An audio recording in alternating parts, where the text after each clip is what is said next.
Saidi, alam ko mapapanood mo 'to, tsaka Elaine, alam ko mapapanood niyo 'to. Umaga na hindi pa rin kami nakakatulog, nandito na kami ngayon sa Manex House, nauna kaming umuwi since mag-iikot-ikot na kami para mag-report sa mga pulis. Grabe yung pag-aalalang ginagawa niyo sa amin, lalo na kala mama at papa. Saidi, maawa ka naman sa mga magulang niyo. Elaine, maawa ka kala mama at papa.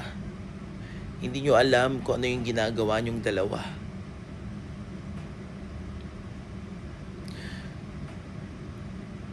Hindi na namin alam kung anong gagawin. Pero isang bagay makasisigurado kami, sa IDLA, hindi kami titigil hanggat hindi kayo nahanap. Huwag nyo nang palalain yung sitwasyon, huwag nyo nang palalain yung, or palakihin yung problema. Hindi namin alam kung anong nangyayari kasi hindi ko alam kung nangaasar ka ba sa ID kasi nakapag-repose ka pa. Nakapag-repose ka pa after all na mga posting namin na paghahanap sa inyo, pag-aalala namin sa inyo nila Sir Manix, pag-aalala ng mama at papa ko, ng nanay mo, kinontak na rin namin yung mga magulang mo, Sai. Dahil nag-aalala rin kami sa'yo.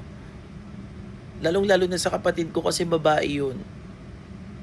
Sai, makipag-usap kayo sa amin ng maayos. Lalo na yung kapatid ko, may mga tampuhan kami niyan pero hindi solusyon. Yung bigla na lang aalis kasi hindi namin alam ano bang iisipin namin. Na-hold up na ba kayo? May iba namang may hawak sa inyo. Ayaw naming ng ganito.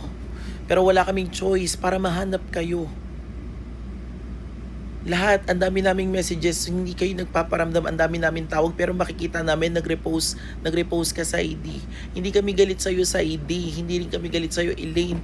Pag-usapan natin to, ano bang nangyayari sa inyo? Hindi namin alam kung anong rason. Isang bagay lang makasigurado kami na may miss ka na namin, Elaine, umuwi ka na dito. Sa ID, umuwi na kayo dito.